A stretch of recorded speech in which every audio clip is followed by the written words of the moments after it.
Top 100 all time, top 100 all time. Le top 100. Tout à fait. On est quel jour? On est lundi. Yes sir. The best day Of de the la week. semaine. De la semaine, tout à fait. Voilà, exactement. Et on démarre la semaine bien comme il faut avec un top 100 all time. Ça progresse. Plein de choses. Eh oui, plein de choses à dire. On a déjà. Ça progresse petit à petit. Ouais, On a là, déjà dis-moi, 13 joueurs derrière nous. Tout à fait. Vous pouvez regarder les épisodes précédents. On a fait de 100 à 88. Aujourd'hui, c'est 87, 6, 5. Je vois du top 100 qui pullule de partout dans les commentaires ou sur Twitter et tout. Ouais, On se marre bien. Hein. ça c'est sûr et certain. Ouais, on se marre bien. De plus en plus de gens qui participent à l'aventure. N'hésitez pas à nous rejoindre, on va le rappeler tout au long de l'émission. Mais évidemment, le lundi, c'est l'occasion de dire bonjour à plein de gens. Ma team Trône, est-ce qu'on est là? Ah, tu m'as dit quoi? Tu m'as dit La team Touquet, La team Biberon aussi. la team Biberon, Voilà, repassage, exactement, voilà. vaisselle, audio off. Ouais. Et la team gigot d'agneau. Je sais pas s'il y en a une, mais en tout cas, c'est une belle recette, le gigot de 7 heures. C'est ça, évidemment. C'est la team Lefto, ça. Ah oui, Ça, tu c'est vois. ceux qui font du sport. C'est ceux qui ont commencé à cuisiner ce matin à 5h du matin et qui, là, à midi, se font un petit kiff devant la vidéo. Tout à fait. Ça, c'est bon délire. Et ceux qui la regardent le soir, ils le savent, c'est juste après une bonne raclette. On arrive dans la pleine saison là, ça va Ouais, faire du bien ouais. ça. Ouais, c'est bien, ouais, carrément. Ouais. Vous vous installez Après, peinard? est-ce que la raclette, c'est de la cuisine Non. ou pas? Non, absolument Ça, pas. c'est une question qu'il faudra peut-être se poser un jour. Salut Joe. Hop, hop, hop, hop, hop, hop. C'est un bon plat à manger, mais est-ce que c'est de la cuisine? Attention Alex, C'est une question. c'est un top 100 all time, pas un top blasphème all time, d'accord? Te calme. Voilà. On s'installe peinard donc et on va continuer avec les places 87, 86, 85. Si vous êtes en 2030 et que vous regardez cette vidéo en MP7, puisque ce format MP4 n'existe plus, eh bien sachez qu'on a décidé de faire les 100 meilleurs joueurs de tous les temps sur la saison 2019-2020. On s'est arrêté, on a regardé dans le rétro, on s'est dit wow, on va les classer. On est parti sur des critères classiques. Ouais. Bah, on classe les greatest, quoi. C'est ça. Donc, les stats rentrent en compte, évidemment, le palmarès aussi, évidemment. Ce sont des critères primordiaux, quand même essentiels, mais Il y a de tout. l'impact culturel, La domination. le sens du collectif ou non. Changer d'un les joueur. règles. Est-ce que tu as changé les règles? Est-ce que tu as changé le jeu? Tout à T'as fait. des mecs qui ont changé le jeu. Tout à fait. T'as des mecs, ça jouait d'une certaine manière, et puis à un moment donné, ça joue plus pareil, parce que ils étaient tellement forts dans un domaine précis qu'ils ont... Il y en a quelques-uns, mine de rien, dans l'histoire NBA. Bien sûr qu'il y en Ils a. ont poussé tous les coachs à s'adapter. Ouais, quand C'est tu ça. pousses tous les coachs à s'adapter aussi. Ah bah ça peut avoir un impact C'est-à-dire dans le top 100. que quand on parle de toi, qu'il y a des drafts où on dit ouais, faudrait un machin stopper. Ça peut vite rentrer en Salut compte. Shaq. Tout à fait. Tu vois, par exemple. Qu'on aura l'occasion de discuter. On a évidemment tous les autres critères qu'on a pu expliquer dans le tout premier épisode. Ceux qui veulent le regarder et checker tout ça. On a évidemment aussi L'objectivité étant bien sûr, évidemment, le critère numéro 1 C'est ça. de ce top 100, bien sûr. Hein. objectivité. Et non, vraiment pour le coup, ceux qui hésitent encore à se lancer, pensez-y. Doucement, gentiment, ça prend du temps. On en a vu un certain qui en échange sur les réseaux sociaux qui nous disent ça y est, je m'y mets, je vais essayer un C'est top du taf. 50, un top 100. On a déjà donné la méthode aussi dans un épisode précédent où on a pu expliquer un petit peu dans les réponses à vos questions comment est-ce qu'on fonctionnait par poste, par décennie, etc. Nous, on enchaîne. Voilà. Et là, on est toujours dans les places 80. Hein. Je te dis, on a 13 joueurs derrière nous. On va en ajouter 3 de plus, petit à petit. L'oiseau fait son nid. Voilà, c'est ça. Exactement.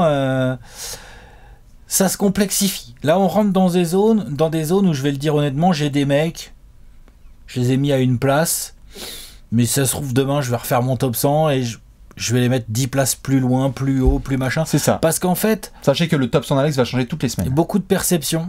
Oui. Et puis on est impacté par ce qui se passe autour de nous. Déjà, on est impacté. Moi, je suis impacté et je le reconnais par les top 100 que je lis. Où je me dis, tiens, pourquoi lui, il a mis machin devant machin? Je me dis, ah, toi, il a peut-être pas tort et tout. Je me dis, bon, allez, je refais mon top 100. Non, je déconne. Moi, je reste droit dans mes bottes. Je me regarde et je l'assume complètement. Machin n'est pas dans mon top 100, c'est comme ça. Mais oui, c'est vrai, il peut être modifié. Non, mais des classements, parce que moi, je regarde un peu les top 100 qui pullulent de droite à gauche et des fois, je suis attends.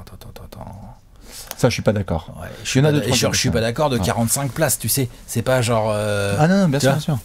Mais de toute façon, vous allez voir, à partir du moment où on va arriver aussi dans le top 50, le top 40, le top 30, le top 20, alors le top 10, apnée, hein. Tout ce qui concerne le mois de mai 2020 et juin 2020, préparez-vous parce que ça va être, Apnée, bouteille d'oxygène, ça va être la recommandée. guerre. Voilà, c'est-à-dire qu'il y a un accord tacite entre Alex et moi sur le fait que nous nous sommes connus jusqu'en avril 2020, Et après, on verra. et après on verra.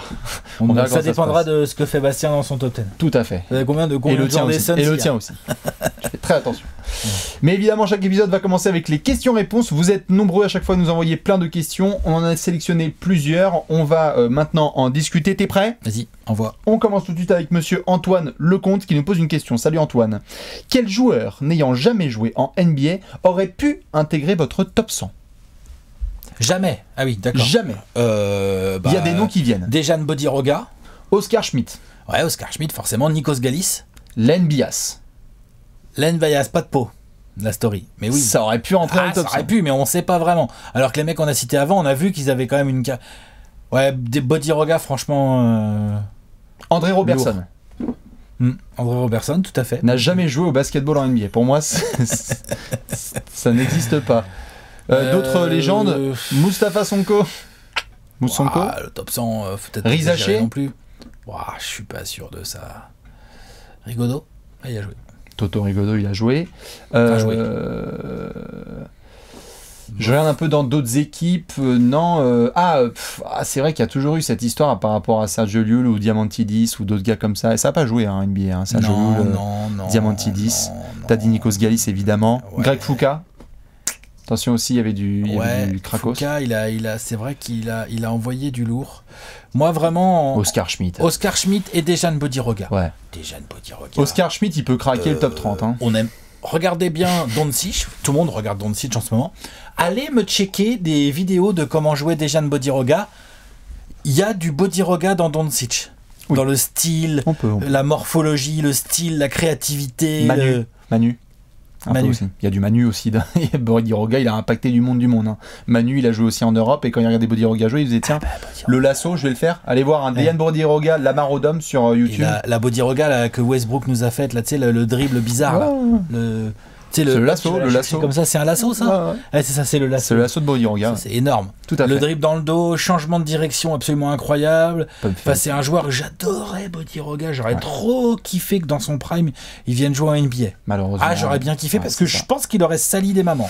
Et après, il y a aussi des joueurs qu'on a vus qui avaient sali des mamans à l'international et qui sont venus, ça n'a pas marché. Sarunas Jasikevičius. Moi, je pensais que ça aurait pu marcher. Milos Teodosic. Venu un peu tard. Un peu tard.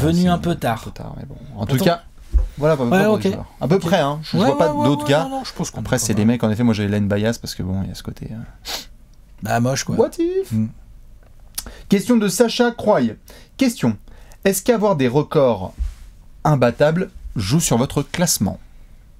Comment tu veux dire? Oui. On avait fait, évidemment, on avait fait une vidéo apéro qu'on vous conseille d'aller voir sur ces records qu'on considère, imbattables. Les 48,5 minutes de Chamberlain, les 100 points de Chamberlain, les 50 points de Chamberlain, les 50 points de moyenne sur une saison de Chamberlain, les 20-20 de Chamberlain, quand il y a Westbrook qui a réussi. Mais il y en a, qui ont des records all-time comme ça. John Stockton, quand on va le mentionner. Non, mais il est évident qu'un joueur qui détient un record all-time significatif, pas le record d'efficiency field goal dans les 8 matchs entre le 14 mai et le 12 avril. Luka Doncic est le premier joueur de l'histoire de l'humanité. Des trucs significatifs. À faire 3 matchs de suite. Non mais tu vois, voilà. En jouant avec un maillot bleu. Ouais, voilà, c'est ça. Et en triple-double. Voilà. Ça c'est mort. Tout à fait. Non, donc des records significatifs du lourd dans les grandes catégories statistiques.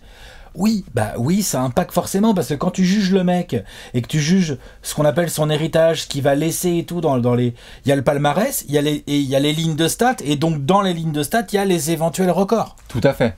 Et puis tu as aussi les records parce qu'on pense souvent en positif. Il y a les records négatifs, ça joue aussi. Parce que quand t'es un mec, je sais pas, t'as joué aux Lakers et à chaque fois t'as perdu contre les Celtics en finale NBA, il y a moyen que ça t'impacte un petit peu aussi. Je sais pas de quoi tu parles. Non mais c'est vrai. Non mais oui, ça t'impacte forcément, c'est évident. Il y a un les facteur records un peu pourris impactent, mais je pense qu'ils impactent finalement moins que les gros records. Il y a un facteur qui a loupé balles de lancer et de shoot et qui avait des balles perdues dans tous les sens. Bon, ça va pas non plus. Tu vois, il a d'autres trucs dans l'autre sens. Ouais, tout à fait. La longévité, c'est pas un défaut. Donc la longévité est souvent récompensée par des chiffres statistiques assez impressionnants quand t'es bon. Tu vois. Et pour parler par exemple de ce facteur, c'est clair qu'effectivement, si t'es facteur et puis que tu rates pas un jour de boulot en 18 ans, ça peut impacter la vision qu'on a du joueur. C'est ça, tout à fait. Tout à fait. Si t'es pivot et que t'es aussi le joueur dans toute l'histoire de la NBA qui a joué le plus de matchs, peut-être que par rapport à d'autres pivots, ça peut t'influencer, même si t'es pas c'est ça. Même si intrinsèquement t'es... Enfin bref, vous m'avez compris. Voilà. Oui, les records, ça joue, évidemment. Évidemment que ça joue, les records. Parce que forcément, quand on va se prendre la tête sur des arrières qui ont mis plus de 70 points sur un match, on va se dire, quand même, les frères, dans une ère moderne où tu fais 81 points patati patata, forcément, bien sûr. Oui, ça a un impact. Ça a un impact. Maintenant, prendre la globalité. Disons que c'est un argument. Ouais, Je le mets Et pas quand le non plus record est bien giga haut, lourd, quoi. ça joue. Ouais, voilà. Et puis quand tu as genre ton nom dans la tablette des records, si ton nom arrive une ligne sur 2, ouais, ça joue. Hein, tu vois, genre à un moment donné, non mais c'est vrai, t'es d'accord? Non.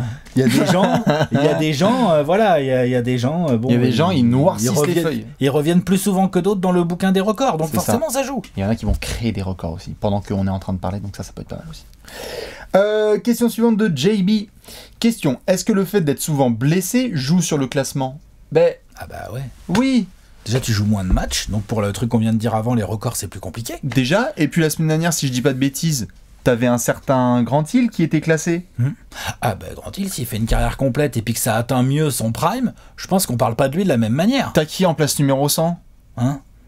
En place numéro 100, Peñardaway, je l'ai mis en wildcard pour ça. Et moi j'annonce spoiler, il y a un mec là qui va être présenté aujourd'hui dans mes 3 places, s'il avait eu des soucis de santé un peu moindres, il y aurait eu d'autres places de gratter quoi. Évidemment que ça a un impact, c'est dur, mais ça fait partie du sport. Il y en a qui sont vraiment bénis par les dieux de la santé, dotés d'un physique et d'une Mental génétique aussi, hein. et d'un mental énorme. Ouais, ça rentre évidemment en compte. Ouais. Oui, ça rentre en compte évidemment, bien sûr. C'est comme ça, monsieur Bien sûr. JB, voilà pour ta question. Théo Desclas qui nous pose une question. Salut Théo, salut l'équipe. À l'époque de la surmédiation des athlètes, la prise de position politique est-elle un avantage ou un désavantage dans votre classement? Oh, Ça dépend ce que le mec dit. ça dépend ce que tu dis, frère. Mais, À chacun ses opinions, mais si le mec commence à me lire Mein Kampf, c'est clair qu'il va baisser dans mon classement. Hein. Désolé, hein. Désolé. Voilà, il après... y a un facteur qui va revenir dans le classement. Non, mais tu vois... Non, je dis pas que le facteur a lu des trucs bizarres, d'accord? Dans l'histoire de mais... l'NBA, il y a des joueurs qui ont eu des opinions, Oui. qu'elles soient politiques ou sociales, ou les deux, parce que c'est souvent très lié. Bien sûr. Qu'à titre perso, je trouve soit Imblairable. vraiment... Voilà, soit vraiment imblairable, soit je suis là, genre ouais, c'est bien qu'ils défendent cette cause-là, tu Totalement vois, le louable. gars, quoi. Bien sûr. Donc oui, ça va forcément jouer, Mais c'est mais le- ça va pas non plus. Genre, attends, si le mec, j'avais l'intention de le mettre 80e, c'est pas parce qu'il a dit un truc avec lequel je suis politiquement Mais d'accord qu'il va voilà. se retrouver 20e. Bien sûr. Faut pas non plus exagérer. Tout à fait. Mais ça donne une image positive. Moi aussi, hein. Et dans le côté greatest, Bien sûr. les mecs qu'on fait bouger certaines barrières sociales, on va en citer quelques-uns hein, dans Mais notre il y top en 100. a, moi aussi. Bah ouais, ça joue en leur faveur parce que il y a un côté greatest, il y a un côté genre je vais au-delà du Totalement. sport et tout quoi. Ne pas oublier que même si on l'a dit dans le premier C'est normal. épisode que c'est à prendre en compte, c'est un top 100 des joueurs all-time, donc même si ça rentre dans toutes leurs cases, c'est pas un top 100 des icônes ou des figures de l'histoire de la NBA. Parce qu'il y a des gars comme ça, certains qui ont même Alors, 11 Earl Lloyd, il est pas dans mon top 100 et je pense qu'il est pas dans le tien. et il est pas dans le mien, mais le type qui a 11 bagues et qui se marre et dont le trophée de MVP des finales est à son nom,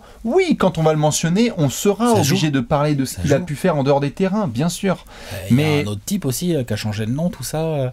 Pareil, ça joue. Ah oui, Tu vois, dans la totalement, vision totalement. que tu as du bonhomme. C'est ce qui fait que dans les critères, on a décidé de tout ouvrir. Maintenant, le poids de cette prise de position politique et sociale n'est pas énorme par rapport aux performances qui ont eu lieu vraiment sur le terrain. On pourra l'utiliser en argument supplémentaire, mais pas premier. Non. Pas premier, quoi. Je vais pas Non. démarrer un argumentaire sur un joueur en disant Non. hey, avant toute chose, Mais ça peut jouer, ça Oui. joue dans l'inconscient, subconscient. Tout à fait. inconscient. Et donc ça peut te faire juger un mec plus ou moins bien sûr, bien. tout à fait. Nous sommes d'accord. Question suivante de Dorian Marshall. Salut Dorian. Question. Est-ce qu'un titre de MVP du All-Star Game peut faire gagner des places dans le classement? Si oui, dans quelle décennie ce titre aiderait le plus? Le titre de MVP du All-Star Game. Franchement, rien à battre, moi, perso. C'est pas... Ouais, vas-y. franchement, c'est une astérisque hein, sur le... Déjà, c'est pas vraiment un match de basket. Donc Ce n'est déjà, plus. je passe trop... Ce n'est plus. Ouais, ça n'a jamais été non plus un truc de ouf, tu Non. vois, faut pas non plus exagérer. Bien sûr, mais ce n'est plus. Mais c'est vraiment plus un match de basket. Ça l'a été un petit peu à une époque, vite Avant, fait. c'était quelque chose quand même. Ouais, c'était un peu plus un événement, quoi, surtout. Là, maintenant, on est un peu plus blasé. Mais non, moi, très peu. Ça joue très peu. Je suis bien d'accord. C'est Vraiment minime. quand on fait les... À titre perso, je pense que tu fais pareil. Quand je fais les Je profils... sais même pas si je le check. Quand je fais les profils des joueurs à chaque fois, je le regarde, mais très clairement, je le fous en astérisque. Et quelque part, c'est normal parce que c'est mis en astérisque sur leur propre CV. Quand tu vas voir le CV d'un mec qu'on a déjà fait, genre Anthony Davis, j'aime bien MVP du All-Star Game. Bon, Lol. quelque part, lui, c'est tout en haut de son truc parce qu'il est encore jeuneau. Mais tu vas mettre quand même plutôt des All-NBA team, Meilleur contreur, moi, ça All-NBA passe avant. defensive team. Et évidemment, exemple, tu vois. évidemment. Donc, non. Et puis, je regarde beaucoup plus le mec. Genre, moi, je Je donne beaucoup plus d'importance à un mec qui a été 12 fois All-Star qu'à un mec qui a été 4 fois seulement All-Star, mais en étant MVP du All-Star Game. Pour moi, c'est plus sérieux d'être... voilà, par exemple. Pour moi, c'est plus sérieux d'être 12 fois All-Star. C'est plus lourd. C'est ça. Clairement. Ou d'avoir emmené ton équipe plusieurs fois en playoff alors que c'était la galère. C'est pas parce que t'as pas dominé un match en février où tout le monde se touchait la nouille que du coup t'es un non, mec voilà, top donc là, 100. non. On est d'accord. Tom Taupier qui nous pose une question. Combien il va falloir que tu prennes ton téléphone? Ouais. Ou ton classement, ou ton carnet, ou je sais pas quoi. Combien de nationalités représentées dans vos top 100 respectifs? On va essayer de faire donc hors USA. Hein. Alors. J'en ai un. Attends, parce que moi, faut que je trouve mon truc. Hein, Alors, attends, parce que moi, ça me met un peu de temps à le trouver, moi. 2. J'étais pas prêt, là. Et redis-moi la question. Combien il y a de joueurs non américains? On va se permettre. Hein. Je ne pourrais pas non plus dire. Non américains qui sont dans le top 100. 2. Non américains, ça veut dire qu'ils sont pas nés aux États-Unis. Est-ce que les mecs qui ont chopé, qui ont été naturalisés par la suite, je demande. Il y en a quand même quelques-uns. Hein. Hakim. Par exemple. Bah non, c'est un non américain. Ok, allez, alors. 4. 5.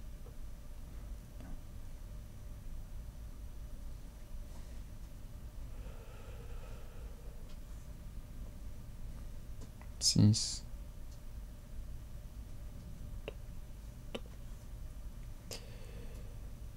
7. 8. Je dois en avoir 8. Je crois que j'ai 8 non américains. Et par contre, lesquels pays, no spoiler. Hein. Alors là, vous pouvez... ouais, sur 8, ça va, vous pouvez peut-être trouver, non? J'ai l'impression que j'en ai que 7. Peut-être, ouais. Mais c'est ça. C'est quand même une bonne majorité américaine, quoi. Bonjour, on est sur un sport américain. Majorité, plus que majorité, là. Ouais, hein. Il y en a plus de 90 qui viennent des States. Hein. Ça pourrait s'équilibrer par la suite. Ça a eu Luka, ça a eu d'autres gars. Peut-être. En tout cas, ouais. À peu près 7-8. Ouais. Moi, j'en ai 7, a priori. On est d'accord. C'est bon, c'est bon. On est bon, on est bon. Voilà pour les petites questions, ma foi, de cette semaine. N'hésitez pas, comme d'habitude, à en balancer plein parce qu'on les check et on essaye d'y répondre au maximum. On fera des plus grosses sessions aussi par la suite. Ok. Maintenant, on attaque le lourd. Le reveal des places 87, 86, 85. Avant ça, et avant de prendre la tablette, Alex, on va montrer le petit tableau, n'est-ce pas? Ah oui, c'est ça. Et on Il est beau le tableau. Il est beau le tableau, donc voici le top 100 d'Alex avec les places 100 à 88. Regardez comme il est beau, on se préchauffe gentiment. Et voici celui de Bibi sur les places 100 à 88. On se craque la nuque, on se craque les doigts, on s'échauffe gentiment et on va prendre la tablette. On est prêt, Alex, place 88. 87, pardon, tout à fait, place 87. Qui tu as mis? On descend les marches, on descend les marches. Je suis à la main. Pas moi, pas tout à fait.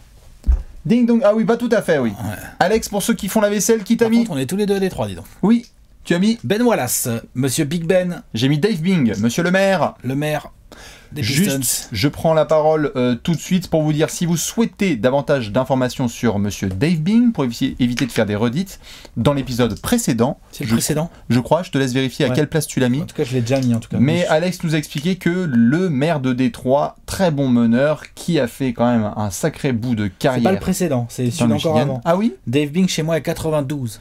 Magnifique. Eh bien, vous irez voir notamment cette vidéo-là, puisque Alex en parle en long et en large. Et ben ma foi, je crois... Wallace, toi tu l'avais déjà casé, mais alors quand même on a pas mal de places d'écart, on va dire. On va pouvoir s'expliquer tout de suite dessus. Moi, Ben Wallace, je l'ai mis en 99. 99, ouais, non, clairement. Là moi je suis en 87. Alors je prends une note pour voir, pendant que tu peux en parler un petit peu. Je suis en 87, devant des... Il est devant des joueurs... qui sont beaucoup plus techniques que lui, qui sont beaucoup plus, forts pour ce qui est de mettre la balle dans le panier, hein, qui est quand même un objectif du basket, hein, quand même, ça je peux comprendre ça. Mais moi perso, l'ami Ben Wallace... Ben Wallace est devant Klay Thompson, oui. Ouais, et devant Giannis aussi, aujourd'hui par exemple, pour te donner une idée, moi, de mon classement. Devant Dave Bing. Ben Wallace, c'est aujourd'hui. devant... Non, c'est juste, je vais d'accord. Ben Wallace, c'est devant Klay Thompson. C'est ça. Ouais. Après, Klay Thompson, en fonction de comment ça continue sur lui, je pense qu'il, comme Giannis d'ailleurs, il est amené à monter dans mon classement. En tout cas, je l'espère pour lui, pour Klay. Je l'espère pour Giannis. J'ai mis Anthony Davis aussi en 99 pour le coup. Je pense qu'il peut potentiellement être amené à monter. Ce sont des joueurs en cours. Par rapport à d'autres joueurs qui ont fini leur carrière, je trouve que c'est quand même un peu plus facile à comparer en tout cas. Je le mets Ben Wallace devant Grant Hill. Je mets Ben Wallace devant Dave Bing. Je mets Ben Wallace devant Goodrich. Je mets Ben Wallace devant Alonzo Mourning. Je peux te poser une question? Il y a beaucoup d'affect? Non. Ah oui, enfin, j'adore le joueur. Non, parce que je sais que t'adores le joueur. Mais c'est pas mon... S'il y avait de l'affect, franchement, il serait 50e. S'il y avait que l'affect. Non, en fait, ce que je veux mettre en avant, c'est à quel point Ben Wallace, il est valuable. Je dis pas que les autres derrière sont pas valuables. Hein. Ah bah les fans des Bulls, ils s'en souviennent. Ce que je veux dire, oui, mais les Bulls, c'est de leur faute. Les mecs prennent Ben Wallace et oui, on va lui filer la balle au poste, on va faire une biste en attaque. Qu'est-ce que c'est que ces conneries? C'est pour ça que je peux pas le mettre aussi haut aussi. Bah non, bah désolé, il faut l'utiliser pour ce qu'il est et là où il est vraiment trop fort. Je veux dire, est-ce qu'on réalise bien que Ben Wallace, c'est un des meilleurs défenseurs qui ait jamais foutu les pieds sur un parquet NBA, un des meilleurs évidemment, peut-être pas, tu vois, mais pivot assez petit, non drafté, boule de muscle évidente, pouvait switcher. Je veux dire, Ben Wallace dans la NBA d'aujourd'hui, il scorerait plus parce qu'il aurait plus de lobes et sur jeu rapide, il aurait plus de paniers faciles où il aurait juste à dunker, tu vois, ou des conneries comme ça. Il scorerait un peu plus. Et je veux dire, je sais pas s'il serait All-Star. Il serait. Oh pétard. Il serait peut-être pas All-Star. Bah ça dépend. Alors, regarde André Drummond. Est-ce que Ben Wallace, franchement, il défend beaucoup mieux qu'André Drummond. Il prend des rebonds. Dans les années 2000, il en prenait déjà à foison des rebonds, Ben Wallace.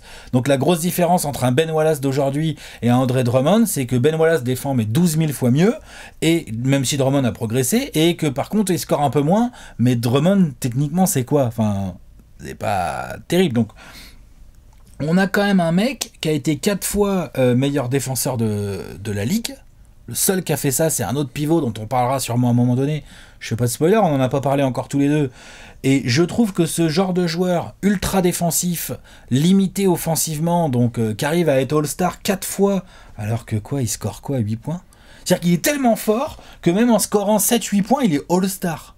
Alors, je veux bien qu'on dise, il y a une année, oui, ils ont pris tous les Pistons, mais toutes les autres années, ils ont pris Ben Wallace, quoi. Tu vois, ils ont pris le double meilleur rebondeur de la ligue, qui est du meilleur contreur au moins une fois, je sais plus, 4 fois meilleur défenseur. Enfin, je trouve qu'il y a un style, je trouve qu'il y a un côté, dans les années 2000, il aurait pu jouer dans toutes les époques, je pense qu'il aurait été fort, Ben Wallace, très mobile, peut switcher, il contre, mais on oublie aussi tout ce qui... Tout le côté dissuasif de Ben Wallace hors les contres, c'est-à-dire, bah voilà, il est capable d'être très bien placé. Je pense que c'est vraiment un défenseur quasi ultime, tu vois, sur les postes d'intérieur, de par sa relative petite taille, mais qui du coup a une énorme mobilité. Bon, les muscles, laisse tomber et tout. Le taf qu'il fait en finale 2004 sur le Shaq est quand même très significatif. Le taf qu'il fait d'une manière générale... Oui. Oh bah si quand même, il fait un bon taf. Bah il est d'un des rares joueurs qui a un peu limité ce Shaq-là, quoi. Tu vois, enfin, limité, oui. Bah si quand même, il l'a un peu limité, quoi. Le mec doit tourner, entre guillemets, que à 26 points par match. Voilà, exactement. Il finit sa finale que en 26. N'empêche qu'il a fait du bon boulot sur lui. Bien sûr. Il a été important au moment. Après, tu peux pas demander à un pivot de coincer Shaq. Personne l'a jamais fait de toute la carrière de Shaq. Non, bien sûr. Moi, j'ai mis Ben Wallace un peu plus haut, juste pour répondre à tes trucs.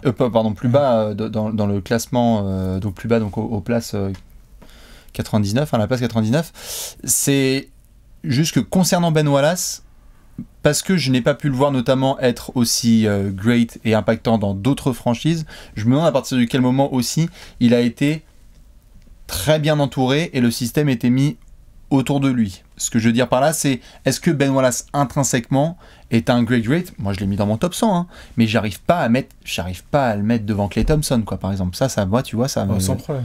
Klay Thompson, il prend sa retraite demain matin, oui, je le considère plus great que Ben Wallace. Il a eu les 4 titres de défenseur de l'année. Klay Thompson, c'est pareil, excuse-moi. Genre dans ce cas-là, si on doit parler de l'entourage, on peut en parler pour Klay Thompson. Oui, Ah, Klay Thompson, il a 3 bagues, donc il est hyper important dans chacune de ces 3 bagues. tout à fait. Par exemple, hein, tu vois, Ouais. Ben Wallace, je pense qu'il est quand même très important dans cette époque de domination des Pistons, où il y a une bague au bout, 2 finales et une bague.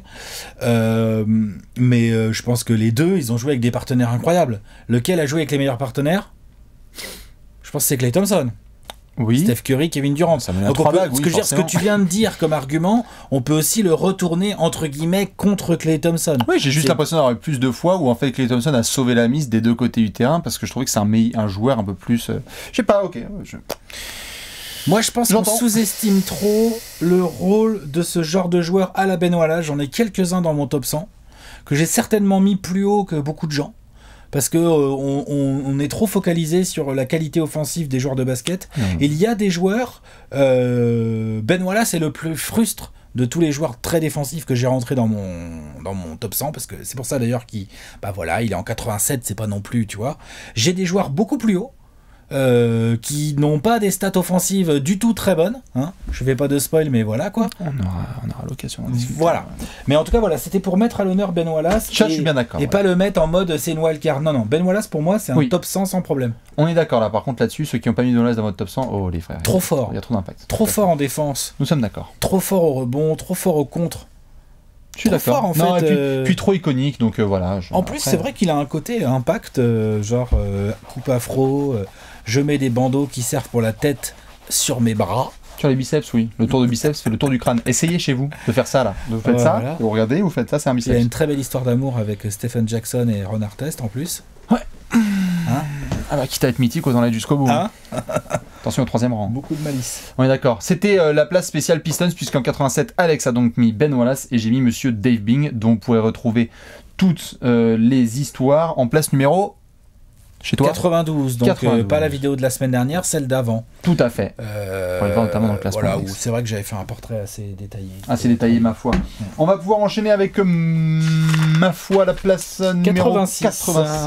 Hop là, attends, il est où mon effaceur 86. Oui, notamment, il y a eu une suggestion, et moi j'aurai l'occasion là d'en parler maintenant, une suggestion d'un copain de la communauté qui disait que quand on présente les profils, on peut aussi mettre en avant certaines grandes performances qu'ils ont eues dans leur carrière sur un match, par Un exemple. grand souvenir. Grand souvenir, une grande performance. On va l'intégrer par moment. Je vais d'ailleurs m'en occuper, ma foi, tout de suite. Allez, n'est-ce pas? Pif paf fou, je vérifie. Oui.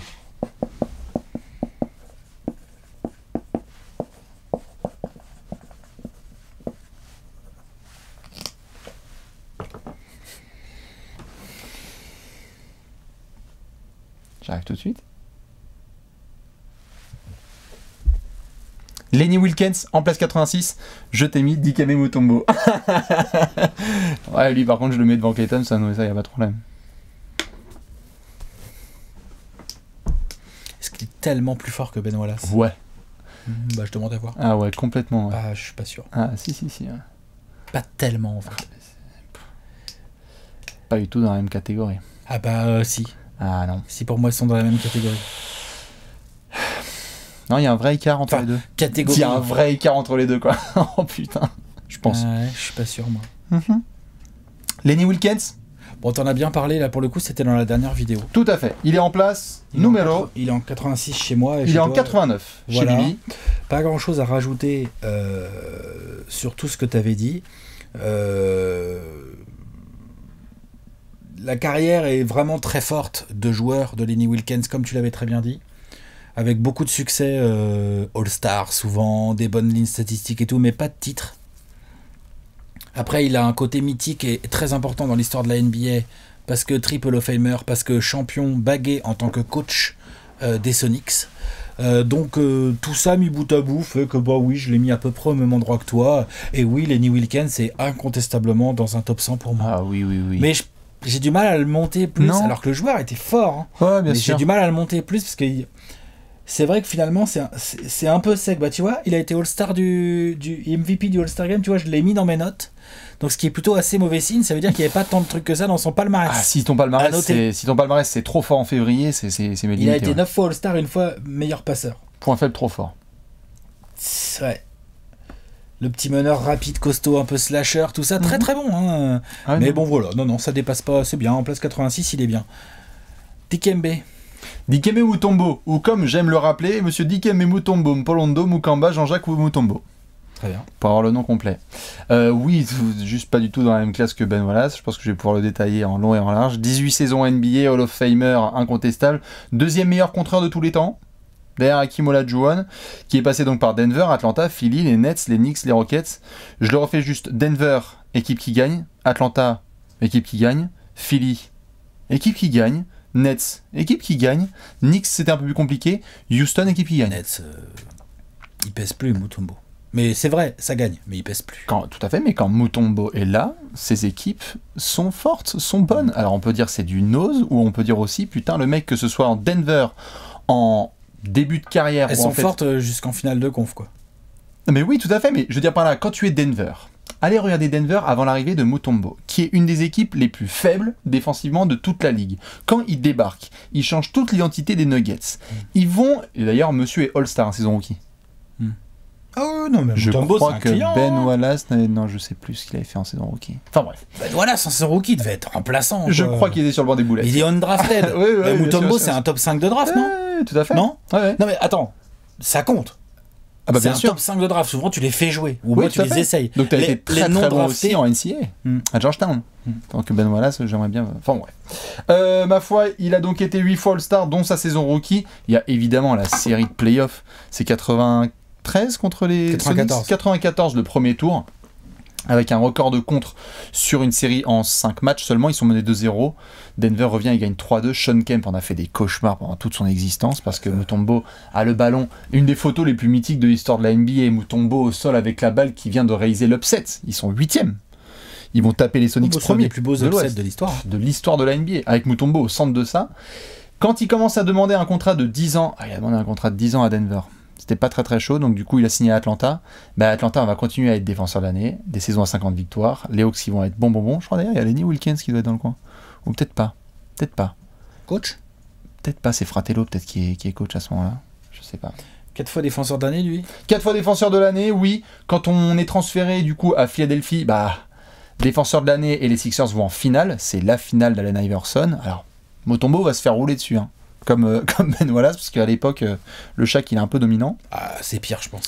Ah non, mais c'est terrible. Parce qu'il prend un plus gros Shaq, et puis il est vieux. Oui, voilà. Il commence à être fatigué. Non, c'est relou. Attends, tout à fait. c'est pire, il se fait pas rouler dessus, il se fait genre il n'existe pas. Non, c'est trop compliqué, ouais, de défendre sur le Shaq. Mais en 2001, exister contre le Shaq. Non, c'était juste pas possible. Ben Wallace, c'est en 2004. C'est un petit peu plus facile. Un peu mieux, et le mais Shaq surtout, Ben Wallace, il est beaucoup plus dans son prime physique. Bien sûr. Dikembe, l'impact qu'il a à Philadelphie, où il les transfère au milieu de saison, il les amène en finale avec Allen Iverson, c'est considéré comme une de ses meilleures saisons en carrière. Donc 4 fois défenseur de l'année, comme on l'a dit, 2 fois meilleur rebondeur, 3 fois meilleur contreur, numéro 55 retiré dans 2 franchises, à Denver et à Atlanta. Joli petit hommage pour lui. Qu'est-ce que je peux dire Il attaquait pas si mal que ça. Non, bien sûr. Mais moi, c'est un joueur que j'aime beaucoup. J'ai checké juste, je crois, hein, si je dis pas de conneries, pendant 9 saisons consécutives, pendant 9 ans, il était top 3 du vote défenseur de l'année. Pendant 9 ans. Pendant une décennie, mec, t'es tout le temps podium de défenseur. Et c'est ça qui me marque en fait avec Mutombo, c'est que quand tu regardes les intimidateurs, dont Ben Wallace fait partie, tous ces grands contreurs, les Mark Eaton, les David Robinson, etc., aucun pivot ne peut avoir l'étiquette qu'a eu Mutombo, qui est la suivante. Dunker sur Mutombo, c'est un trophée all-time. Tous les plus grands dunkers de l'histoire, si tu leur demandes quel était leur rêve, c'était de monter sur Dikembe. Quand tu montes sur lui, c'est pas monter sur Ben Wallace, c'est pas monter sur Hakeem Olajuwon, il est dedans. Mais c'est pas monter sur David Robinson, monter sur Patrick Ewing, c'était quand même bien. Et Patoche, on va en discuter. Il y a Gobert un peu maintenant dans cette lignée. Tout à fait. Lignée, hein. Lignée. J'ai dit lignée. Tout à fait, lignée. Mais enfin, il est dans la lignée. Hein. Tout à fait. Mais énorme contreur, oui, déjà double sûr. Défenseur de l'année. Ah, oui, et quand tu le postères, ça fait le tour des highlights. C'est ça. Et c'était le cas avec Mutombo, c'est que lui avait ce côté kamikaze où il s'est cassé des doigts, des coudes pour monter au contre, véritable défenseur, mais dans la façon de voir la protection de l'arceau, je pense qu'il n'y a personne qui peut le checker là-dessus. Et la célébration, le finger wag, c'est une des célébrations les plus connues de tous les temps. Alors évidemment, c'est pas mon argument premier, mais il y a toute cette enveloppe, cette icône autour de Dikembe qui fait que... Bon, de toute façon, je pense qu'il est dans le top 100. Voilà. Mais il y a moins d'écart avec Ben Wallace. Mais c'est ça, il y a juste un peu moins d'écart. Winner, j'en ai parlé. Je terminerai juste avec, évidemment, pour ceux qui ont posé la question, c'est pas forcément du politique, mais c'est du social. L'impact humanitaire de Dikembe Mutombo, l'homme en global. Nations Unies, Paralympiques, hôpital construit à Kinshasa, aide en Afrique, au Congo. S'il y a des gars qu'on a pu voir comme Siakam, comme Embiid débarquer avec les Basketball Without Borders, c'est parce qu'un mec comme Dikembe aussi s'est cassé les dents pour essayer de faire en sorte qu'il y ait plus de reconnaissance des joueurs africains. Et ça, c'est un héritage, les gars, c'est la greatness. C'est la greatness de Dikembe. Voilà pour Monsieur Mutombo, ou comme j'ai envie de dire. Et pourquoi il n'est pas plus haut alors? Pourquoi il n'est pas plus haut? Parce que juste, c'est un très très bon, et ça va rentrer dans le thème du jour, c'est un très très bon défenseur, winner, qui avait un impact direct sur sa franchise, mais bon, c'est un top 100 des joueurs all-time, et donc offensivement, je sais pas, j'ai jamais vu, enfin j'ai déjà vu pas mal de matchs de Dikembe, mais c'était un peu limité. Ah oui, ça c'est clair. Donc Ok. c'est pour ça que je peux pas le mettre un peu plus haut, ma foi. Monsieur Dikembe Mutombo, on va passer en place 85. Allez. Ouais. Place numéro 85. Qui nous avons? Je suis sur un ailier fort, perso. Non, pas moi. T'es sur quoi? Sur un meneur qui a joué arrière aussi, qui a joué arrière. Qu'on a déjà mentionné ou pas? Je crois pas. Allez. Je crois pas que tu l'aies déjà sorti. Et je pense que tu vas le sortir. Je sais pas, remarque. Je m'en rappelle plus. Ah oui, monsieur. Dennis Johnson pour Bibi. Chris Webber. C-Web, vas-y, parle-nous de DJ. Je suis content que tu le mettes. Et je vais le mettre aussi. Beaucoup de gens qui le disrespectent. Oui, mais il y a des gens qui le mettent. Voilà. Qui vont dire genre Chauncey Billups. Mais lol. Voilà. Non. Moi, j'ai hésité à le mettre plus haut, en fait. En fait, au début, dans mes réflexions, il est venu beaucoup plus tôt. Et j'avoue que, bon an, mal an, tout ça, de fil en aiguille et compagnie, il est descendu. Il est descendu petit à petit parce que, tiens, je vais commencer par le côté un peu négatif. Ah bah, j'arrive, hein, évidemment, mais c'est pas pour ça qu'il est descendu. Non. Oh là. Ah non, mais parce que Non, tu elle est vois, belle, je sais pas, voilà. Elle était facile. Mhm. Non, il y a le côté, genre, même s'il a été MVP des finales, grand respect d'ailleurs, c'était Lenny Wilkens, son coach, au hasard. Non mais tu vois, Elle est belle, la ref. hein, elle est pas mal la C'est ref. joli, du coup, pour ton trio. Non mais tu vois, elle est pas mal la ref. Non, puis même, on disait Non, le dans côté la main. Lenny Wilkens, tout ce qu'il a apporté au basket, bah, il est arrivé à Seattle, il a vu un meneur là qui jouait pas non plus. Je crois qu'il a un tant petit que ça. impact sur lui. Ouais. Il a fait, tiens, dis donc, tu vois là le meneur adverse là, ce qui serait pas mal en fait, c'est que je te sens bien là, tu vas lui coller au cul pendant tout le match. Tu vois les poches dans ton pantalon? Ouais, c'est ça, c'est trop ça. Non, mais par contre, finalement, joueur assez modeste en attaque, bon, tu vois, bon pour un meneur, mais pas non plus dingue, pas non plus un passeur de ouf, donc c'est plutôt une espèce de guard, combo guard extrêmement complet, mais pour le coup, il est un peu descendu, mais il est resté, tu vois, j'ai quand même 15 mecs derrière lui, parce que bah déjà, il a été MVP des finales, on peut dire ce qu'on veut, mais il y avait du monde. Il a toujours su s'adapter. Donc à l'époque, il jouait avec Gus Williams, qui est pareil comme lui, un espèce de point guard, shooting guard, on sait pas trop. Donc il s'adaptait en lui laissant un peu le ballon et lui il se tapait les tâches défensives. Il se trouve qu'en finale, il a éclaboussé la finale. Donc ça a été lui le MVP des finales. Ouais. Mais ça restait un jeu assez équilibré. Il y a Jack Sikma et tout dans son équipe. Il y a Jack Sikma, Ouais, il y a Gus Williams, Jack Sikma et... Peut-être Roger Brown, mais je suis pas sûr. Je sais plus, il y en a un autre. Ouais. Fred Brown, non, Fred Brown c'est après, c'est avant. Non, peut-être Fred C'est Brown. peut-être Fred tiens, Brown. c'est peut-être Fred Brown. Bref, en tout cas, il a réussi à exister. Ensuite, donc il a quand même été 5 fois All-Star. Il a jamais été défenseur de l'année, mais honnêtement, il aurait pu. Il cause avec Peyton. Hein. Il cause grave. Et après, il file aux Celtics.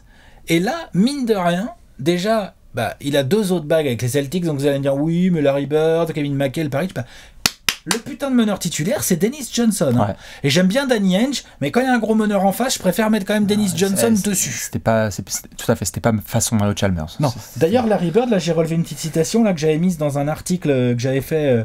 Je sais plus, en tout cas en l'honneur de Dennis Johnson. Larry Bird, il a dit de Dennis Johnson, un des meilleurs coéquipiers que j'ai eu et une magnifique personne. C'est dire un peu l'importance, tu vois, de Larry Bird. Il a pas le compliment facile. C'est dire l'importance qu'il avait en fait dans ce vestiaire. L'année 86, qui est une des plus grandes années, si ce n'est la plus grande année. Clément, collectivement pour les Celtics, pour moi, j'aime bien les Celtics des années 50-60, mais je trouve que 86, Non, 86, c'est l'apothéose. ça pique très très fort. Le meneur, c'est Dennis Johnson. et il fait partie de ce système où la balle tourne bien et tout. Donc du coup, il a rajouté 2 bagues comme ça à son palmarès. Du coup, il se retrouve avec 3 bagues quand même, mine de rien, dont une en MVP des finales, donc ça commence à peser. Quelque part, il a été que 5 fois All-Star, ce qui montre bien aussi le relatif niveau individuel du joueur. 5 fois All-Star. C'est important de le rappeler, ouais, tout à fait. C'est-à-dire qu'à son pic, Denis, franchement, à son pic, c'est un 18, 4 rebonds, 5 passes, ou peut-être 5-5. Chez les Celtics, comme il y avait quand même du Larry Bird, du Parrish, du McHale à nourrir, il devait être en 15, 4-4 ou 15-5-5. Tu vois. Mais c'est difficile à prendre en compte numériquement une défense aussi bonne, quoi. Activité énorme, passion hallucinante, grosse énergie, véritable pitbull, un enfer pour le meneur adverse, vraiment très très très très chiant à jouer. Donc ouais, non. Je suis content que tu le mentionnes parce qu'il doit être dans le top 100. Il est mort sur un parquet, il est dans notre top 100. Monsieur Dennis Johnson, tout à fait. Sur un parquet, il était coach, mais c'est quand même lors d'un match, quoi. Il est mort sur un parquet. Pas banal, mine de rien. Joueur et homme exceptionnel, tout à fait. Et d'ailleurs, pour la petite story, j'ai pas envie de dire de bêtises. Je crois que c'est dans un bouquin jaune qui s'appelle Trash Talk.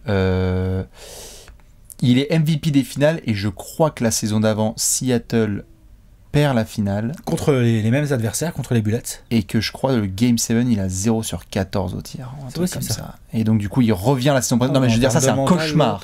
Parce que si tu fais ça aujourd'hui, enfin tu te fais incendier ta gueule, quoi. Tu te fais incendier ta gueule. Et tu reviens la saison précédente et la saison suivante, tu es MVP des finales. Vas-y, gars. Il explique, parce que je l'ai mis dans un autre article que j'avais écrit sur Lenny Wilkins, disons décidément, on en a écrit des trucs. Ah bah ça. Lenny Wilkins qui avait dit, et que Dennis Johnson dit que ça l'avait beaucoup marqué, si vous échouez une première fois, c'est juste une chance de tout recommencer. Beau gosse. Ça bat les couilles. Ben oui. Il y a de ça vraiment dans la carrière de Dennis Johnson. Tout à fait. Il y a vraiment de ça. Voilà. Monsieur DJ. Je l'ai mis en 85.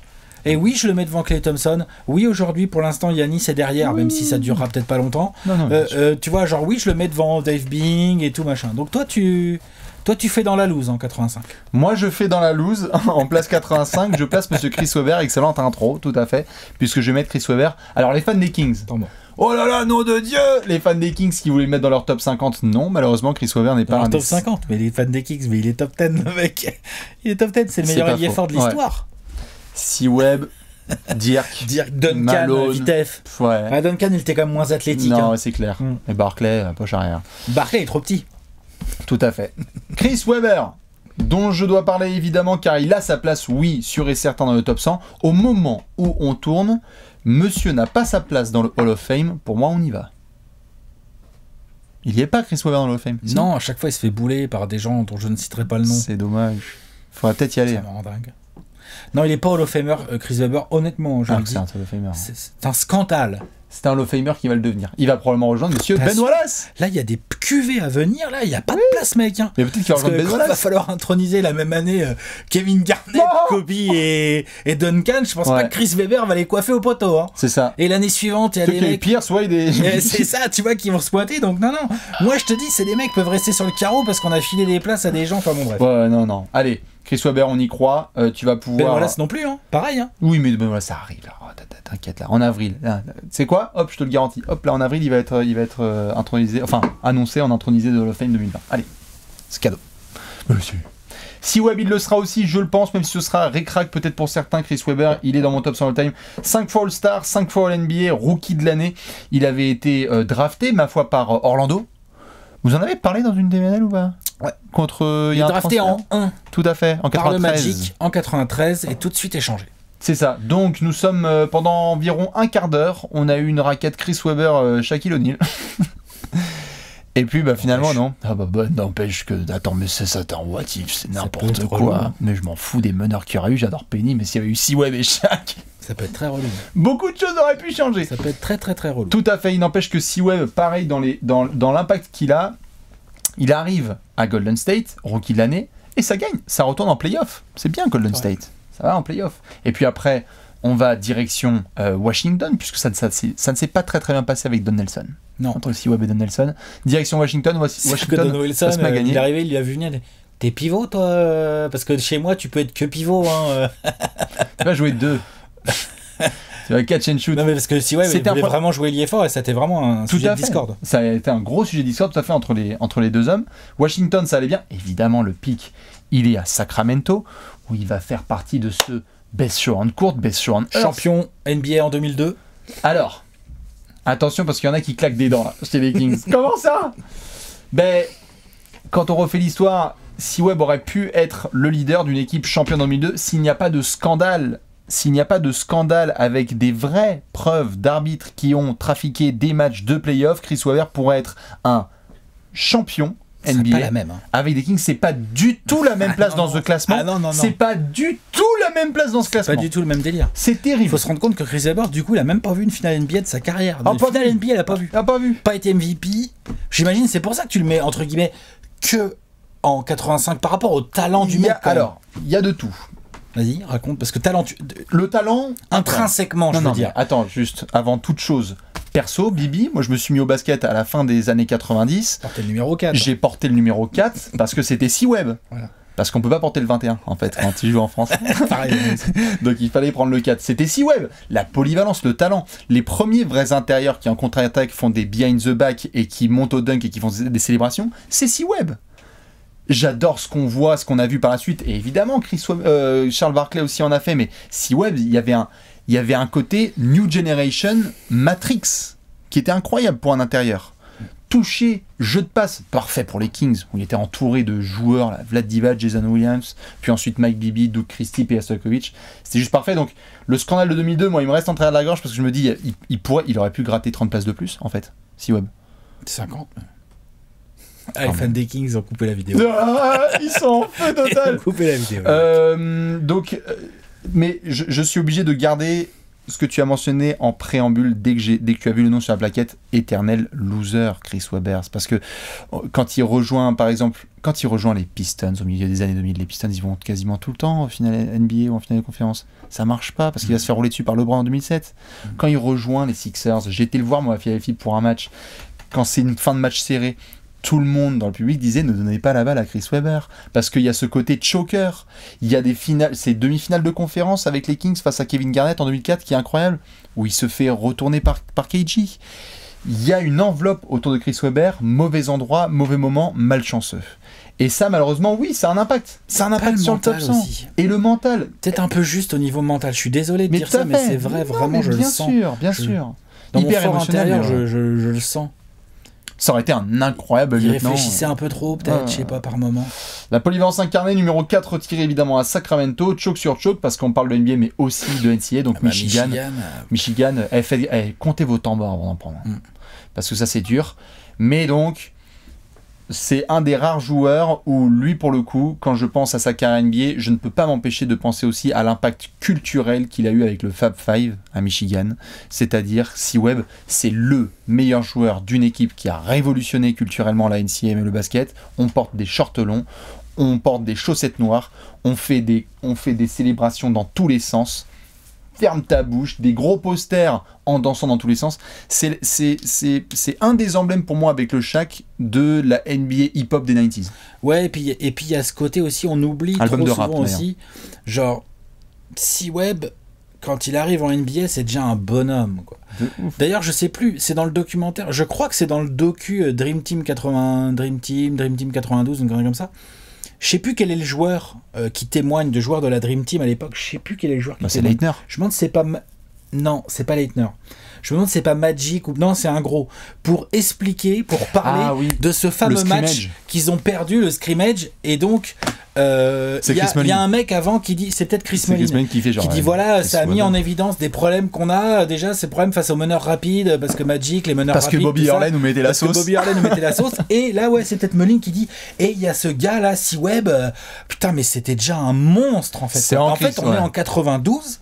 C-Webb va être drafté en 93, mais il a encore un an d'universitaire à faire.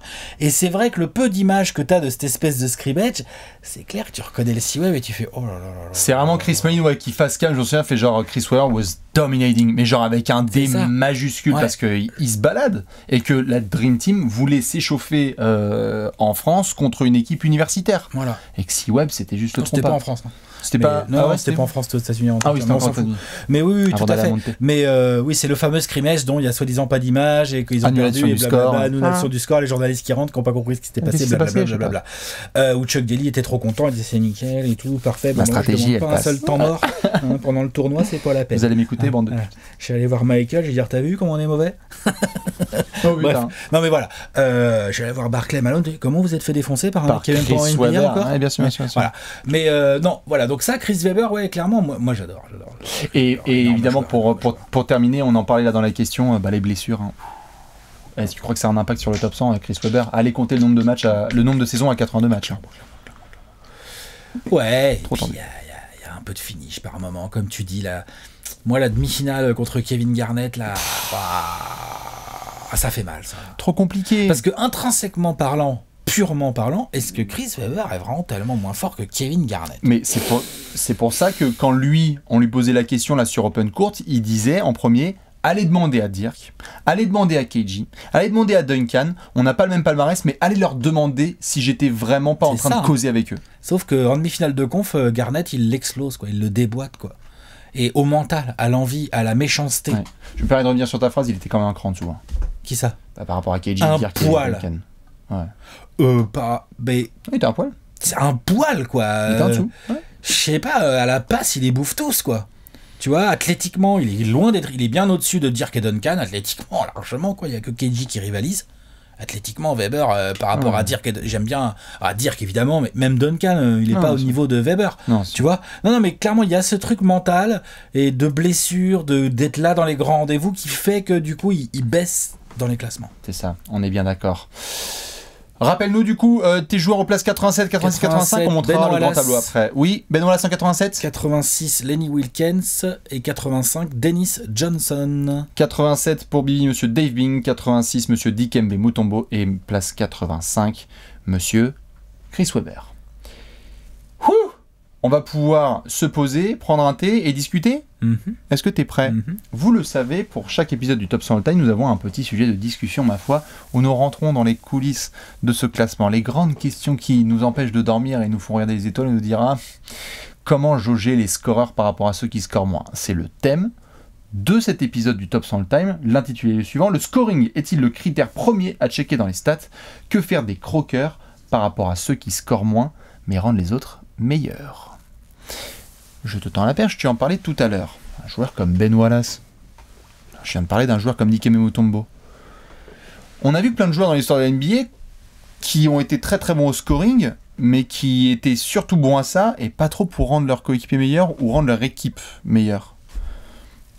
Comment les jauger un petit peu ces joueurs-là? Parce que tu l'as dit, il y en a peu quand même des gars comme ça dans ton classement. On va pas pouvoir réussir à en mettre trop des mecs qui sont... Bah disons que déjà, le palmarès individuel, beaucoup de choses dans le palmarès individuel sont dictées par le scoring. Oui. Je veux dire, quand t'es un gros scoreur, t'as plus de chances d'être All-Star que quand t'es Rudy Gobert, Ben Wallace ou Dikembe Mutombo. On est d'accord. Tout à fait. Même T'as plus de chances d'être Rookie de l'année, t'as plus de chances d'être Hall of Famer, t'as plus de chances sur plein de trucs. Ensuite, on peut me dire ce qu'on veut, je sais, la défense, ça gagne les titres, tout ça. Voilà. N'empêche qu'au basket, faut mettre le ballon dans le panier. C'est le truc à faire, c'est le truc le plus important. Et je pense que ça reste un truc sur lequel certains êtres humains sont avantagés par rapport à d'autres d'un point de vue naturel. C'est-à-dire que le shoot, ça se travaille, les lay-ups, ça se travaille, la main gauche, ça se travaille pour ceux qui sont droitiers et inversement. Je sais pas, moi, Karim Abdul-Jabbar, j'imagine, il a travaillé son skyhook, tu vois, avant que ça rentre et tout. Mais il y a quand même des gens, ils seront toujours, de manière innée, ils auront toujours un meilleur toucher que d'autres. Oui. De base. C'est-à-dire qu'il y a des mecs, ils auront beau bosser leur shoot, genre, tu prends Stephen Curry, quand il a commencé au tout début à 5 ans, d'accord? Et à côté de lui, tu mets Shaquille O'Neal à 5 ans. Je pense qu'ils peuvent travailler de la même manière. Je pense que Stephen Curry, à la fin, il shootera toujours mieux que Shaquille O'Neal. Je pense vraiment. Après, tu mets la balle au poste. Bon, je préfère la filer à Shaq. Et Shaq, il a dû toucher, qu'on se méprenne pas. C'est juste, voilà, il y a tout un truc. Donc oui, oui, le scoring est roi en NBA et il l'a toujours été. Parce que, oui, tout à fait. Il l'a toujours été. Et il a toujours été, et le restera, parce que le scoring est trop important, mais là où évidemment, le thème, moi je le mettais sur un table, c'est parce qu'on va rentrer aussi. Ça, c'était pour mettre des bases, hein, déjà. Tout à fait. On va rentrer aussi gentiment dans des places par la suite où il y a des profils de joueurs très très bons au scoring et pas forcément aussi bons dans les autres aspects du jeu, de la distribution, de la défense, etc. Où on va les regarder, on va dire, est-ce que eux, t'aurais voulu les avoir, tu sais, souvent je suis dans l'arrêt du playground, est-ce que tu aurais voulu les avoir dans ton équipe pour aller loin, ou est-ce que tu aurais préféré avoir d'autres joueurs? Par exemple, je vais sortir un nom qui va en effrayer certains. Il y a de bonnes chances pour qu'un joueur comme Carmelo Anthony soit mentionné. Score exceptionnel. Et d'autres joueurs qu'on a vus aussi par le passé qui ont été très très bons au scoring, avec des grosses, Jamal Crawford. Quand on fait un petit peu l'éloge de ces joueurs qui ont soit choisi, on en parlait la semaine dernière, d'être 6e homme ou d'être des bons lieutenants, donc de scorer moins, et des joueurs qui sont très très bons défenseurs,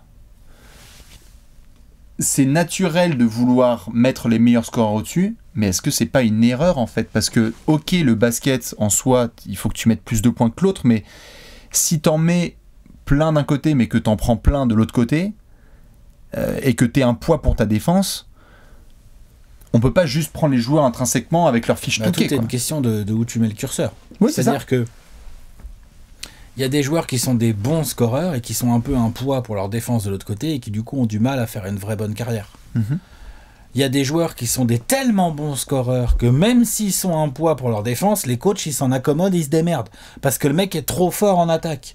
Il y en a toujours eu et je pense qu'il y en aura toujours. Ah, oui. Pourquoi? Parce que le scoring est roi, parce que tu as besoin de scorer. Et donc, si tu es vraiment ultra doué pour mettre le ballon dans le panier, bah, je pense que finalement tu as plus de chances de faire une très bonne carrière déjà de base au départ que si tu es un putain d'athlète qui a pas de main et qui peut potentiellement peut-être devenir un monstre en défense. Tu vois ce que je veux dire? Bien sûr, bien sûr. Ensuite, bah, pour les scoreurs, on en a vu quand même pas mal qui sont des scoreurs qui ont beaucoup, il y a des scoreurs innés, il y a des scoreurs qui ont beaucoup travaillé. La défense, c'est pas que tu peux pas la travailler, hein, mais tu peux la travailler, mais je trouve qu'elle est déjà pas mal basée aussi sur les qualités athlétiques, c'est-à-dire que, je veux dire, moi, tu me donnes le mental de Ben Wallace et son sens du positionnement, par exemple, tu vois, et son sens de l'interception ou du contre ou quoi. Je pense qu'avec mon petit mètre 80 et ma détente qui passe pas les trottoirs, je pense que ça va quand même être complicado, quoi. Non, c'est sûr. Ou pas? Mais tu peux avoir le mental de Ben Wallace, être petit et faire une carrière défensive à la Allen Iverson aussi. Enfin, Allen Iverson, c'est pas du tout ce qu'on retient chez lui. Allen Iverson, il aurait été un scoreur à la Patrick Beverley, il aurait pas du tout fait la carrière qu'on lui a filée. C'est bien ce que je dis, c'est que on retient souvent par exemple le scoring. C'est ça aussi qui fait. Parce que c'est le critère premier, mais il ne faut surtout pas oublier les autres. Quand nous, on regarde les joueurs, et que toutes les semaines, on se fait le classement, on se dit comment est-ce qu'on va mettre les mecs. Quand moi j'ai fait mon top 100 all-time, tu regardes, c'est marrant de se rendre compte que le premier truc qui vient à l'esprit, c'est lui, il a mis 30 000 points, lui, il a mis 25 000 points, etc. Ok, parce que le basket, c'est le plus important, c'est de mettre ses...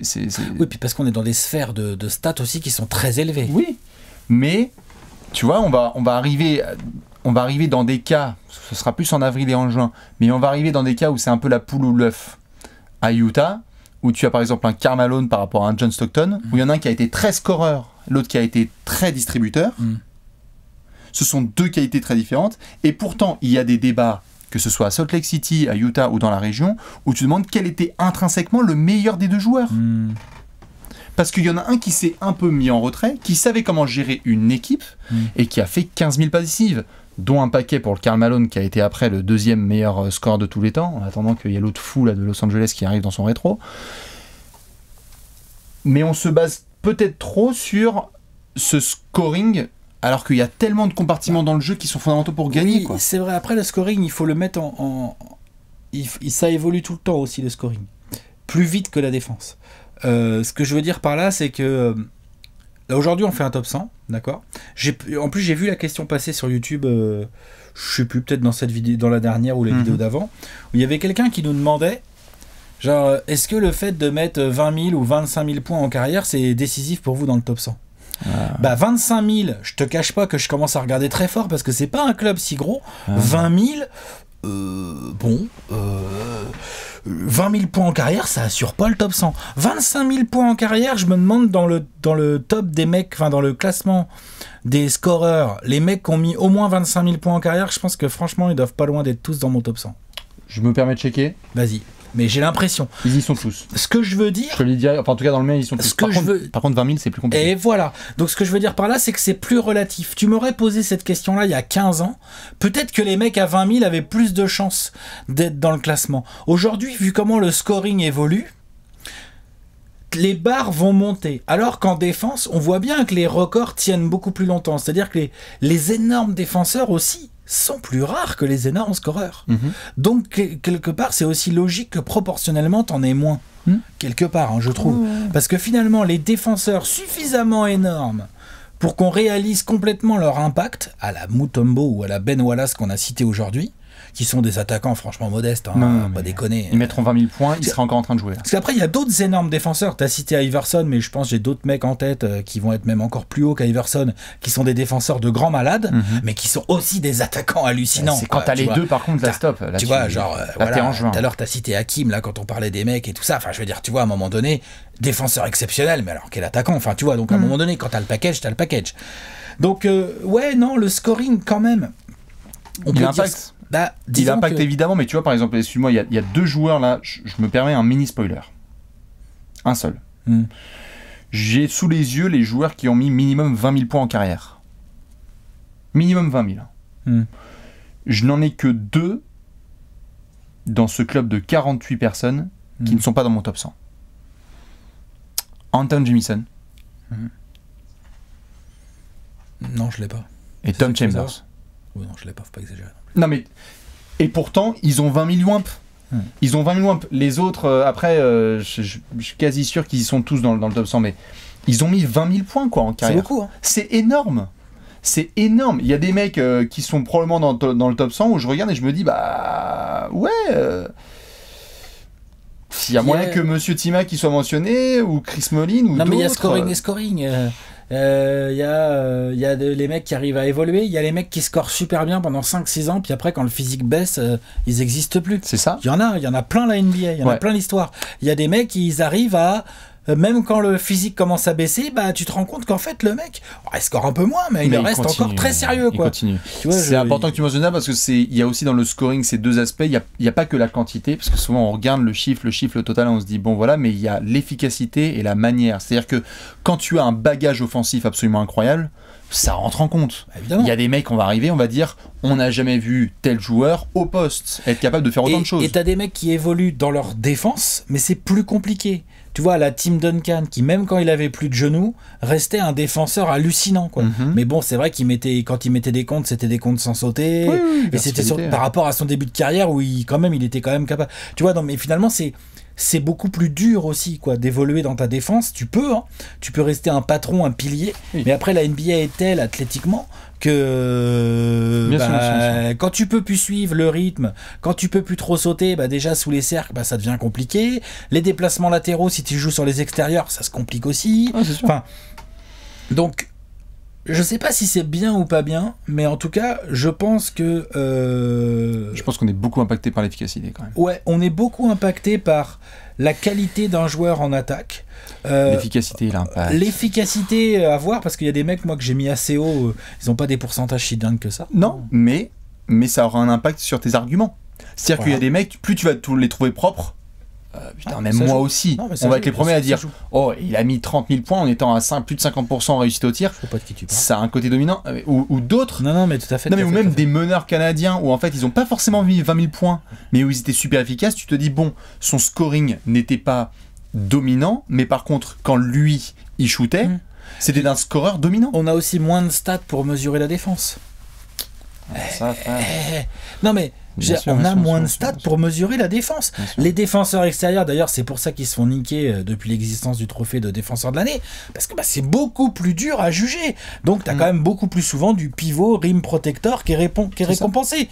Parce que stats de compte, parce que stats de rebond, qui sont les grandes stats de la défense, avec les interceptions éventuellement, tu vois. Mais c'est beaucoup plus dur pour un Tony Allen, ou pour un Scottie Pippen, ou pour un Gary Payton qui l'a eu, lui, ou là, je parlais de Dennis Johnson qui l'a jamais eu. Alvin Robertson l'a jamais eu. Enfin, tu vois, genre, Non, il est bien même sûr, pas ça. dans mon top 100, Alvin Robertson. Tu vois, genre, voilà. Alvin Robertson, Alvin, pas Oscar. Alvin. défenseur de l'année? Non, il l'a pas eu. Si, il l'a eu. Peut-être, enfin, je sais pas. Merde. Je dis des conneries, moi. Non, mais peut-être vraiment qu'il l'a eu. juste après Sidney Moncrief. Ah ouais, t'es Je te sûr? laisserai regarder. Merde. Mais Je dis des bêtises. non, attends, non, je vais non, regarder. non, mais ça se trouve, je dis de la merde. Donc, Il a fait des records d'interception mais incroyables. tout à fait. Mais est-ce qu'il a été défenseur de l'année ces Peut-être années-là? pas, t'as peut-être raison. Allez, je regarde. Mais dans tous les cas, pour rebondir sur ton point, il faut aussi voir scorer dans quel cadre et dans quel but. Et pour qui? C'est-à-dire qu'il y a des joueurs qui ont été des très bons scoreurs, mais qui n'ont jamais fait grand-chose en play-off, qui étaient très bons de cette... Defensive Player of the Year en 86, autant pour moi. Il l'a eu. Je disais simplement, là, il y a aussi des joueurs qui ont été très forts au scoring, mais qui ont été très forts au scoring de septembre à avril. Si tu vois ce que je veux dire. Alors, il y a ça. Parce que, pour regarder par exemple un mec comme Jamal Crawford, en carrière, il a plus de points qu'un Scottie Pippen, Mais peut-être. ce qui est le cas aussi d'un Melo. Non, j'ai les chiffres sous les yeux, donc tu vois, il a plus de points qu'un Melo à pareil, par exemple. Mais parce que ton scoring n'a pas forcément contribué aux victoires de ton équipe ou n'a pas été vu comme un élément déterminant des victoires de ton équipe, bah c'est compliqué. Parce que si on se fiait juste au scoring et aux capacités, bah Rudy Gay il serait déjà Hall of Famer, les frères. D'accord, mais après, C'est là, compliqué. Jamal Crawford, ouais, il a mis plus de points que Scottie Pippen, mais la grosse différence, c'est pas forcément le fait que Pippen il en mettait en playoff, c'est plus le. Bah il l'a mis dans une équipe qui gagne, bien sûr que si. Ah bah si, puisque... Dans une équipe qui gagne, mais où Scottie Pippen pouvait défendre le meilleur extérieur adverse tout en mettant 20 points. Oui, mais ce que je veux dire par là, c'est que tu... Bon, après ça, c'est des profils différents, mais ce que je veux dire par là, c'est qu'il y a des joueurs qui ont été très très bons en sortie de banc dans leur carrière et qui ont contribué à des équipes championnes. Avec Oui. San Antonio, par exemple. Et donc, du coup, ils sont célébrés, alors qu'ils n'ont pas beaucoup de points en carrière. C'est pas beaucoup de points en carrière, hein, Manu, par exemple. Il n'y a pas un total incroyable. Mais par contre, il est célébré parce que son scoring, il a été impactant dans une équipe qui gagnait. Alors qu'un mec comme Jamal, intrinsèquement, lui ou Melo, par exemple, je veux dire, on va y venir après aux copains au bandeau, mais quand tu les regardes et que tu parles du pur axe scoring, tu te dis c'est des mecs qui sont all-time de chez all-time. Ils sont incroyables. Mais leur scoring n'a pas eu l'impact qu'il fallait sur leur équipe, quoi. Donc ça joue. Donc ça joue forcément. Tu peux pas juste te dire...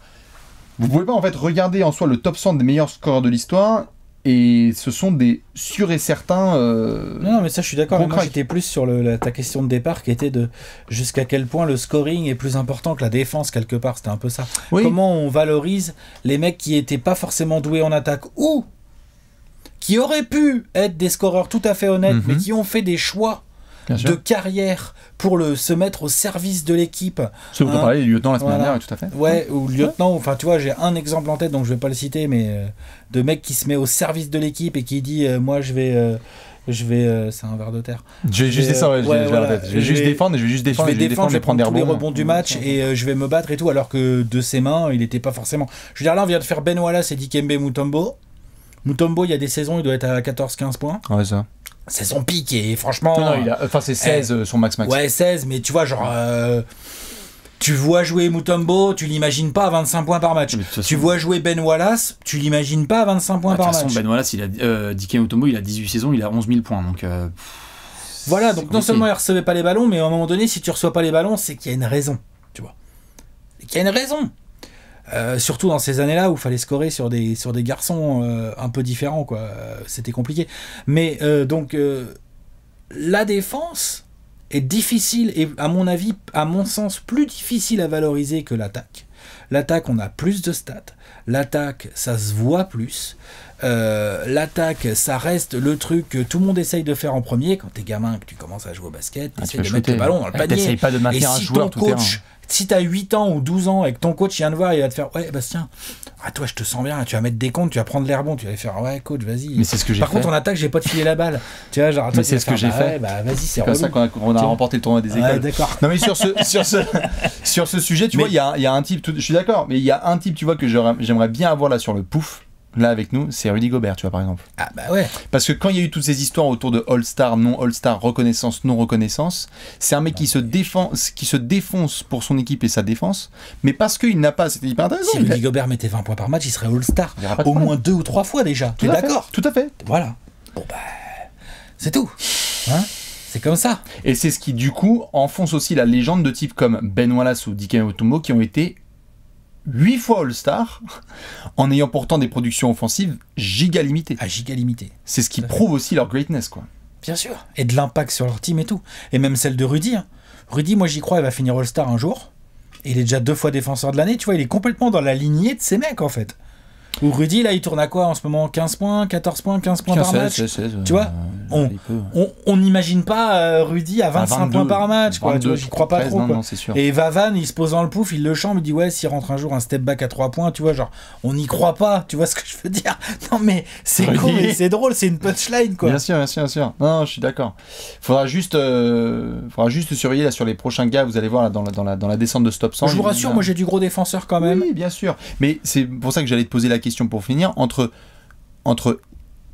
excellent attaquant, défenseur moyen ou excellent défenseur et attaquant moyen, qui tu prends? Ouais, je pense que l'excellent attaquant, il sera souvent devant dans mes classements. C'est peut-être pas bien. Alors, mais... non, c'est pas ça. Non, pardon, c'est un mauvais exemple parce que je suis d'accord. Bon attaquant, défenseur moyen, Ouais. ou bon défenseur et attaquant moyen.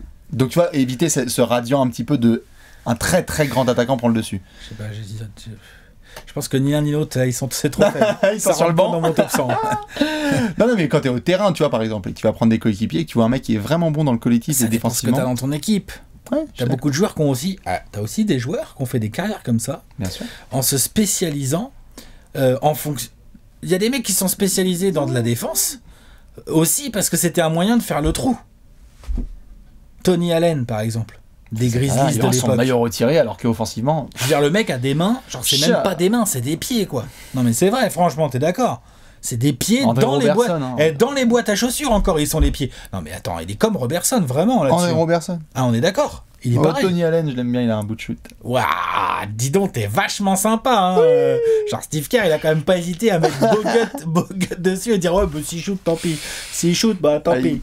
Non, tu vois, ça en dit long, quoi. Donc, et pourquoi? Bah parce qu'il avait Marc Gasol qui est un intérieur ultra technique, Zach Randolph technique, Mike Conley technique. Donc, de toute façon, si tu voulais faire ton trou à cette époque-là, dans cette équipe de grit and grind, fallait être le mec qui grind, quoi. Qui grite et qui grind, non mais tu vois. Bien sûr. Et il l'a fait trop bien. Donc il aura son maillot retiré. Trop bien. Il faut avoir l'opportunité aussi de le faire. Bah disons que si t'es un défenseur de ouf dans une équipe où il y a que des attaquants de merde autour et que ça gagne pas beaucoup de matchs, ça va quand même beaucoup moins se voir que si t'es un pur défenseur dans une équipe où il y a de la qualité offensive autour. Et donc toi, ton travail, genre à la Draymond Green. Bien sûr. Draymond Green, c'est un joueur extraordinaire. Draymond Green, c'est pas qu'on me fasse pas dire ce que je veux pas dire, mais ce que je veux dire par là, Au c'est scoring. il y a quand même il y a les splash bros à côté. Du coup, le travail défensif de rebond et de leadership de poser d'écran, tout ça se voit beaucoup plus parce que derrière il y a des shoots qui rentrent. Je suis d'accord.